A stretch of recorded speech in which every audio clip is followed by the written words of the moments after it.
แล้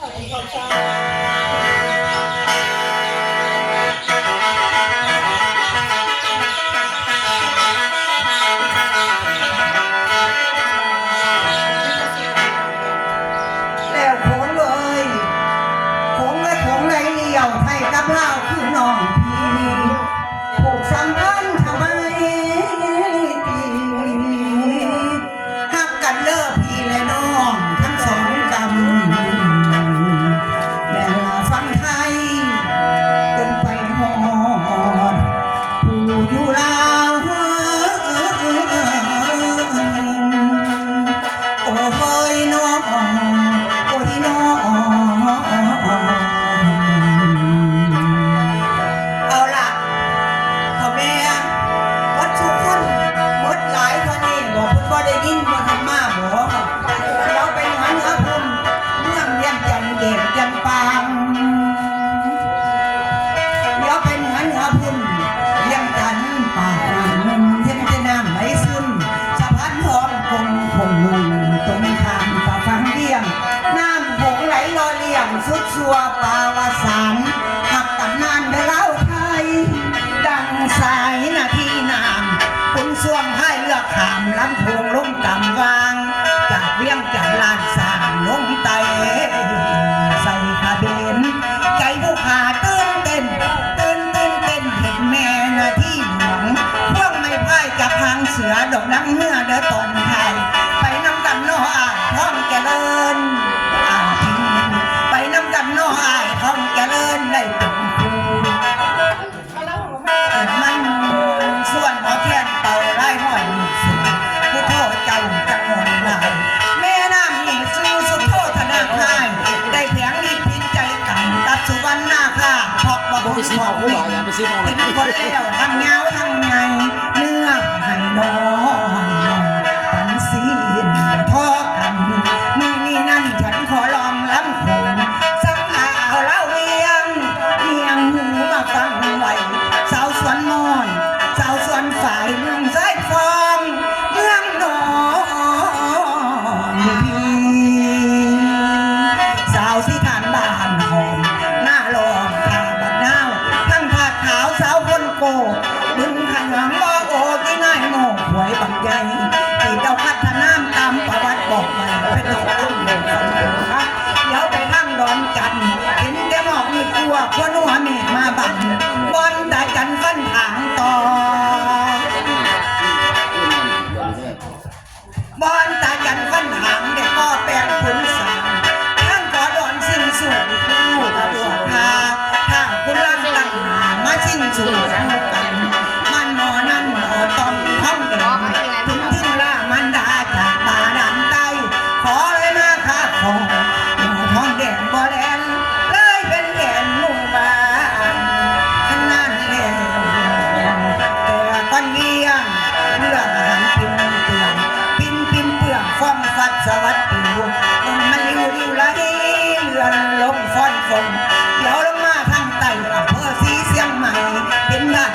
โดเดโดเดดองแดงกันโดเดโดเดดองแดงไงเจ้าแต่งอายจักแสนนั่งน้องแต่งอายจักแสนน้องสิขายหมอเป็นแฟนไปนอนสอนกันกินหมอเป็นสาวนางลำมีกาสิปวนนอนบ่หลับสาวนางลำมีกาสิกอมสิกอมสิกอมสิกอมหอมบ่หอมน้องกาสิกมดมอายแม่นใส่เตียงปุ้ยเตียเลียเลียปุ้ยเตียเลียเลียนอนเตียงละกันต่อยตีเลียงนอนเตียงละก็เพิ่นว่าสงอนนอนก่อนละก็เพิ่นว่าร้อนอย่าส่งใส่ถอนแกงร้อนนั่นใจเย็นแกงร้อนนั่นใจเย็นบ่ให้ผิดละสะแม่นพาเทียนเวียนเราใส่ผู้ใดไอ้ได้ลูกเอ้ยหนูอยากกาสิบ่ง่วงไอ้ได้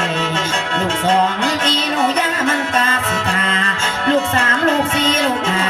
แต่ตามิดมาสิเอิ้นผู้บังเอาสิเอิ้นผู้เบากันไปเอิ้นละสะแม่นละสะแม่นผู้หางบางก่อนแม่นใส่หัวเป็นหัวไปทั้งวันเป็นหัวหมอลำดังคองมาเป็นหัวกระบอกลำดังม่วงดังคองมาเป็นใส่กันลาหาวันไหนนานั่นหาวันไหนนาอันตาจริงบังเว้ยอันตาจริงบังเอาเมียหมอลำบ่ดีบ่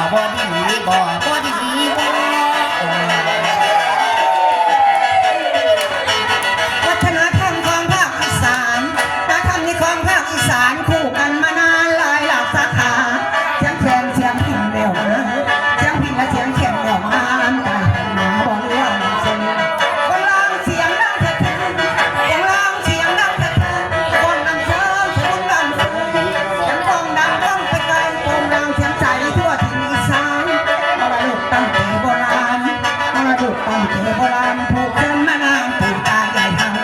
เสียงพินและเสียงแคนไม่เลิกอีสานบ่เท่าก็บ่มีเสียงเพียงสุดสะเน่นไรเอาไรสวยสะเน่นไรเอาไรสวยเสียงโพยเสียงน้อยเสียงอินเสียงพินดังก้องสลับนักเร็วตีใส่กันแนวนั่นก็จะม้วนแนวพุ่นก็จะม้วนเสียงม้วนเสียงนุ่มเชิญมาหมดซุ่มมาลำลง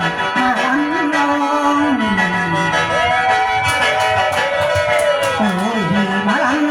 จังหวะแม่คนฟังหันเลี้ยวเอ็นหน้าเลี้ยวหันเจ้าเอ็นหน้าเฮามาเจ้าเงินข้างสังวันน้ำน้องว่าเสื่อมหัวยานที่บ่ขานนั่นจังมาเอ็นหน้านั่นมาเอ็นหน้ามาเอ็นหัวเห็นตา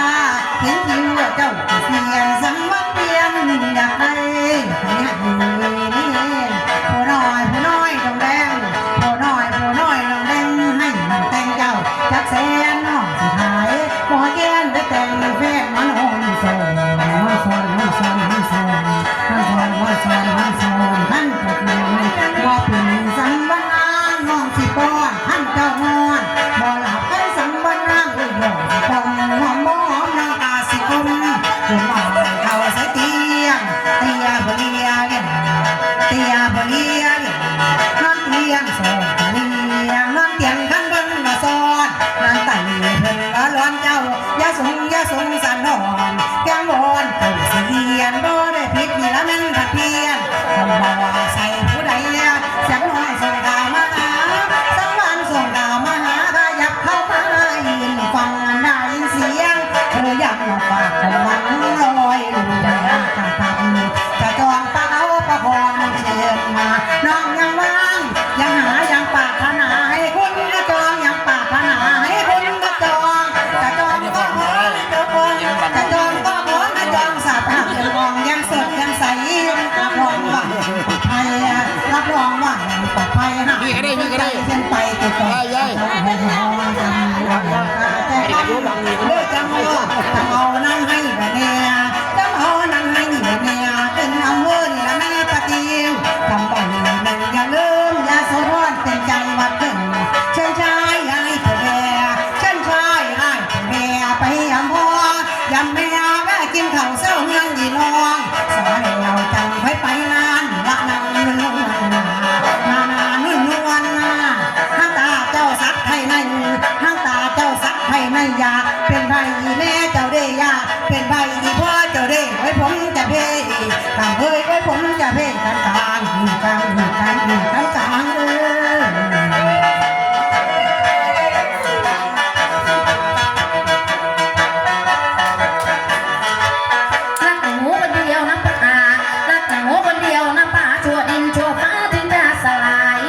เก๋ขอให้สบายจะเก๋ขอให้สบายมีเงินมากมายมีรถเก๋งนะสุขีสุขขังแล้วถ้ายังยืนกลางวันหรือว่ากลางคืนกลางวันหรือว่ากลางคืนจะได้สดชื่นทั้งสุขทั้ง